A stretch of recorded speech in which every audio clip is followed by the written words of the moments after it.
17 अप्रैल यानी सोमवार का दिन निफ्टी आईटी शेयरों के लिए ब्लैक मंडे साबित हुआ। दरअसल निफ्टी आईटी सूचकांक में आज यानी कि 17 अप्रैल को 4.77% की गिरावट आई। एक्चुअली पिछले हफ्ते टीसीएस और इन्फोसिस के नतीजे आने के बाद बाजार पर और खासकर आईटी शेयरों पर गिरावट की आशंका पहले से थी, लेकिन इतनी बड़ी गिरावट की उम्मीद शायद ही किसी ने की थी। निफ्टी के आईटी शेयर में किसकी पिटाई सबसे ज़्यादा हुई, किसकी कम हुई और इस पिटाई की वजह क्या है, आईटी शेयरों को लेकर आगे का रुख कैसा लगता है, आइए इन सवालों का जवाब जानने की कोशिश करते हैं। मैं हूं मनी कंट्रोल से राकेश रंजन। सबसे पहले मैं बता दूं कि आज निफ्टी आईटी के गिरने वाले शेयरों में जो नाम सबसे ऊपर है वह है इन्फोसिस का। इन्फोसिस का शेयर आज 9.52% गिर गया है। यह करीब 10% के बराबर है और एक समय तो यह शेयर 11% से ज़्यादा गिर चुका था, यानी कि बाद में इसने कुछ भरपाई, कुछ रिकवरी की है। निफ्टी आईटी के गिरने वाले दूसरे शेयरों में जो प्रमुख नाम है उसमें एल&टी माइंडट्री है। यह शेयर 6.94% यानी करीब 7% गिर गया। इसके बाद टेक महिंद्रा है, यह 5.3% यानी कि 5% से ज़्यादा गिरा है और परसिस्टेंट 4.31% गिरा है। आईटी इंडेक्स में शामिल सबसे बड़ी जो कंपनी है टीसीएस, उसके शेयरों में अपेक्षाकृत क्रम गिरावट आई है और टीसीएस 1.57% गिरा है।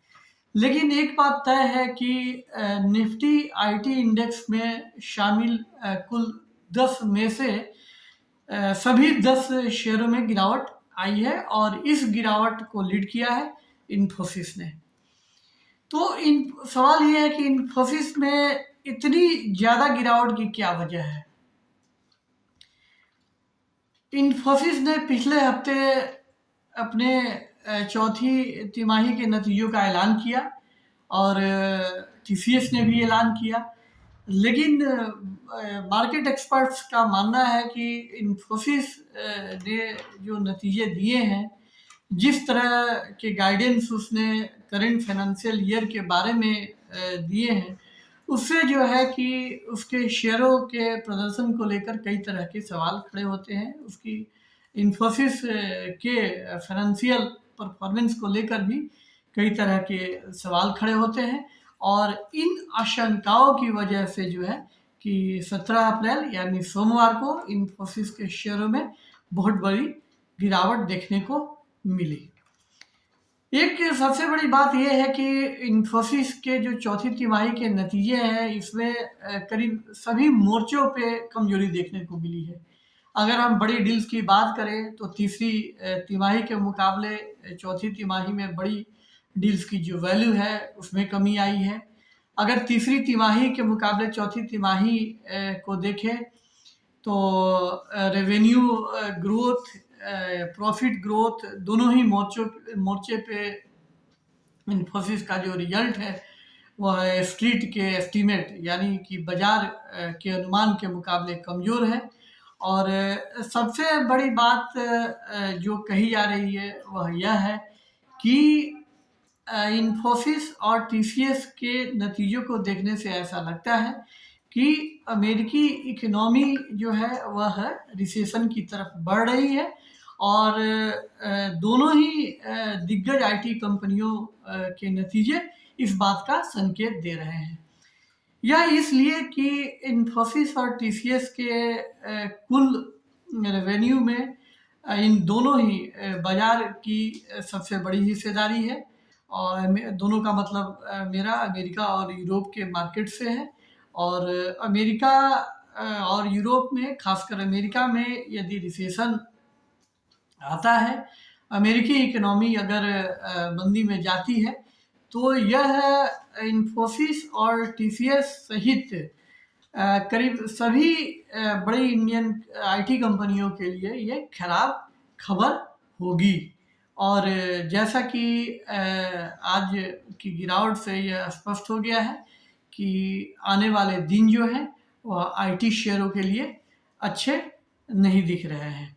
तो इसलिए अगर आईटी में निवेश के बारे में अगर आप सोच रहे हैं तो यह आपके लिए अच्छा मौका है, लेकिन आपको एक बार में सारे पैसे निवेश नहीं करके स्टैगर्ड वे में निवेश करना चाहिए, क्योंकि आने वाले दिनों में आईटी स्टॉक्स पर दबाव बढ़ सकता है, जिसके चलते इनमें गिरावट जारी रह सकती है।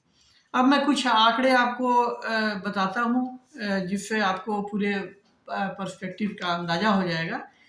और वह आंकड़ा ये है कि इन्फोसिस और टीसीएस की बात करें तो हमारे जो म्यूचुअल फंड्स है, इंडियन म्यूचुअल फंड्स इंडस्ट्री है, तो उसका इन दोनों ही कंपनियों में बहुत ज़्यादा एक्सपोजर है। लेकिन इन्फोसिस में म्यूचुअल फंडों का एक्सपोजर जो है बहुत ज़्यादा है और टीसीएस में कम है। कितना एक्सपोजर इन्फोसिस में है, अगर ये देखें तो इन्फोसिस में इंडियन म्यूचुअल फंड्स का एक्सपोजर जो है वह 16.04% है, और इसके मुकाबले उनका टीसीएस के शेयर में एक्सपोजर जो है वह मात्र 3.4% है।